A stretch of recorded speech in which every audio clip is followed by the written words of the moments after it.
ये जो वीडियो है ये सी फाउंडेशन दिसंबर 2023 के लिए बनाया जा रहा है। तो तुम में से अगर जो भी लोग इस अटेम्प्ट में अपीयर करने जा रहे हो, मतलब कि सी फाउंडेशन दिसंबर में अटेम्प्ट देने जा रहे हो 2023 के, तो इस वीडियो को ज़रूर से लास्ट तक देखना। इस वीडियो में हम बात करने वाले हैं कि इन बचे हुए दिन में, मतलब ये जो तुम्हारा 25 से 30 दिन ऑलमोस्ट बचा हुआ है, इसमें तुमको क्या करना है और क्या नहीं करना है। तो इस वीडियो में बने रहना, लाइक करना, सब्सक्राइब करना, शेयर करना, क्योंकि ये तीनों चीज़ आपके द्वारा किया जाता है तो हम सभी क्रिएटर्स को बहुत हेल्प होता है। चलिए वीडियो को स्टार्ट करते हैं। सबसे पहले ये बात करते हैं कि भाई तुम्हारा प्रिपरेशन का लेवल क्या है। तीन कैटेगरी में लोग बटा हुआ होगा। एक कैटेगरी जो अभी तक पूरा तैयारी कर चुका है, वो मॉक टेस्ट भी लगा चुका है, उसका रिवीजन भी कंप्लीट है, और इवन तो बात करें तो वो वेल प्रिपेयर्ड है एग्जामिनेशन में अपीयर होने के लिए। एक होगा जिसका सिलेबस 50% कंप्लीट होगा या ऑलमोस्ट 60% कंप्लीट होगा, और वो एक अचंभे में, एक डाउट में पड़ा हुआ होगा, मेरा होगा कि नहीं होगा, मेरा होगा कि नहीं होगा, और होगा तो क्यों होगा, और नहीं होगा तो क्यों नहीं होगा। तो इन सभी अचंभ और कन्फ्यूज़न में वो पड़ा हुआ होगा। तीसरा कैटेगरी ये होगा जो कुछ भी नहीं पढ़ा होगा अभी भी, बिल्कुल यार। जो लोग फर्स्ट अटेम्प्ट देता है जनरली वो लोग ज़्यादातर पाए जाते हैं इस तीसरे कैटेगरी में कि भाई अभी तक मेरा कुछ नहीं हुआ है, ना मेरा सिलेबस कंप्लीट हुआ, ना हम रिवीजन दिए, और टेस्ट तो भूल ही जाओ, टेस्ट को हम लात मार के एकदम किनारे किए हुए हैं। तो तीनों के बारे में बात करते हैं। सबसे पहले कैटेगरी जो लोग अभी वेल प्रिपेयर्ड हैं, उनका सिलेबस कंप्लीट है, उन्होंने रिवीजन भी, एक दो रिवीजन भी कर लिया होगा, और मॉक टेस्ट, आरटीपी, पीवाईक्यू और हर प्रकार के जितने भी प्रैक्टिस सेट होते हैं वो सारे मारकर वो लोग रेडी होंगे।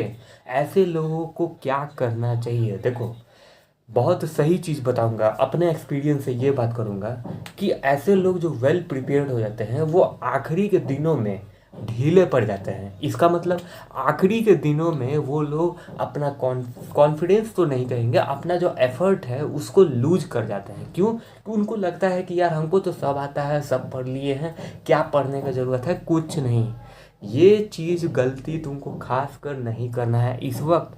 जितना भी तुम्हारा तैयारी है, अगर तुम वेल प्रिपेयर्ड हो उसको, अगर 100%, जब तक तुम्हारा इकोनॉमिक्स का जो लास्ट पेपर ख़त्म नहीं होता है तब तक तुम्हारा एफर्ट लगते रहना चाहिए।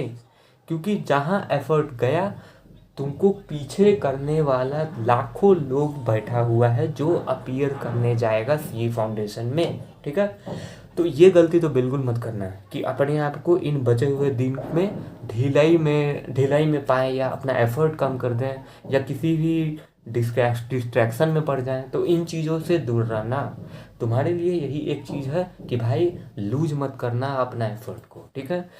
दूसरे कैटेगरी वाले से बात करते हैं। दूसरे कैटेगरी वाले, सिंपल सी बात है कि अगर वो डाउट है कि उनका सिलेबस कितना हुआ है कितना नहीं हुआ है, वो रिवीजन किए या नहीं किए, देखो सीधी सी बात है कि आखिरी के एक महीने में, यानी कि तुम्हारे पास कुछ 20 से लेकर 25 दिन अभी भी है, जो कि दिसंबर में अभी तुम्हारा टाइम बचा हुआ है, ठीक है।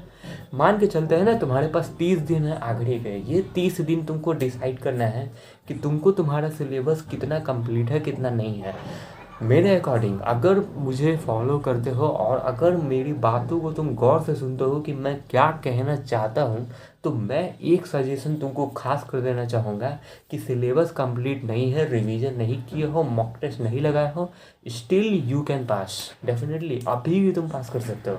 या फिर अगर तुम तीसरे कैटेगरी में आते हो कि तुमने कुछ पढ़ा ही नहीं फिर भी तुम पास हो सकते हो, वो भी बताएंगे। दूसरे कैटेगरी में बात करते हैं जिसका 50-50 है। एक बात तय है, कुछ नया मत पढ़ना। पहला चीज़, कुछ नया मत पढ़ना। मोबाइल डिस्ट्रैक्शंस, जितने भी प्रकार के गर्लफ्रेंड, बाबू सोना, ये सभी चीज़ों के चक्कर में हो, उसको एकदम लात मार के फेंक दो, क्योंकि ये 30 दिन ही तुम्हारा डिसाइड करेगा कि कैसा तुम्हारा पेपर जाएगा, कैसा तुम्हारा रिजल्ट आएगा।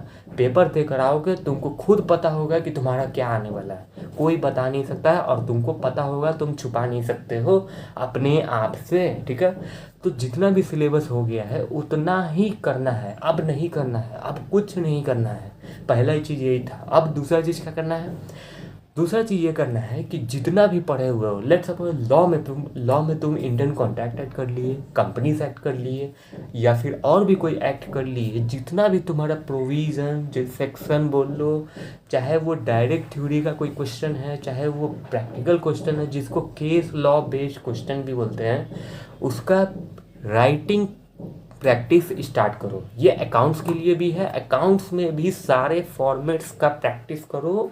फॉर्मेट्स के साथ जो एग्जामिनेशन में जो प्रेजेंट करना है प्रॉपर उस कॉन्सेप्ट पे तुमको अब राइटिंग लिख कर प्रैक्टिस करना है। मैथ की बात करें तो मैथ में सिंपल सी बात है, वही बात कहूँगा, जितना हो गया हो गया। मैथ में तो सबसे ज़्यादा प्रैक्टिस की खास ज़रूरत है, मॉक टेस्ट लगाना सबसे ज़्यादा ज़रूरत है, ठीक है। तो मैथ के लिए प्रैक्टिस करना है। तीसरी बात ये है कि मान लो अगर तुम्हारा सिलेबस आधा कंप्लीट है, तुमने 1 या 2 रिवीजन उस आधे पोर्शन का किया हुआ है, तो उसी को तुम अपना रिवीजन, थर्ड रिवीजन दे सकते हो इस 30 दिन में। बिल्कुल, वो जो थर्ड रिवीजन है वो फास्ट ट्रैक रिवीजन होना चाहिए। जाहिर सी बात है, तुमने सिलेबस कंप्लीट किया, सिलेबस कंप्लीट करने के बाद ऐसा तो है नहीं कि पन्ना पलटते जा रहे हो और सिलेबस रिवाइज होते जा रहा है, वो तो नहीं होगा।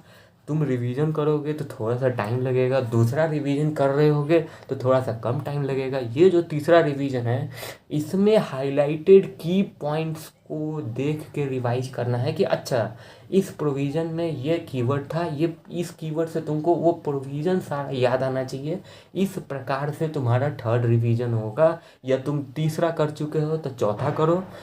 मेरा रिवीजन का सजेशन यही है कि पूरा फास्ट ट्रैक तरीके से करना है, वरना हो सकता है कि जितना पोर्शन किए हुए हो तुम उसका भी रिवीजन ना कर पाओ, और वो रिवीजन अगर नहीं हो पाया तो यार थोड़ा सा दिक्कत होगा, एग्जामिनेशन में तुमको दिक्कत होगा। तो जितना पढ़े हुए हो वो 100% होना चाहिए, रैदर देन कि हम 100% सिलेबस कंप्लीट करेंगे, ठीक है। तो जितना हुआ है उसको 100 करेंगे, ना कि सिलेबस को 100% करेंगे, ठीक है। अब बात करते हैं कि मॉक टेस्ट। देखो, ICAI के वेबसाइट पे दो सीरीज़ का टेस्ट लिया जाता है, MTP। वो दोनों तुमको इस 30 दिन में 15-15 दिन के अंदर गैप लेके ज़रूर से कर लो। लास्ट के 1 हफ्ते के पहले दोनों मॉक टेस्ट मार लेना, क्योंकि वो मॉक टेस्ट और ICAI का जो बहुत पहले RTP आ जाता है, उस लेटेस्ट RTP का एक एक क्वेश्चन तुमको करना ही करना है।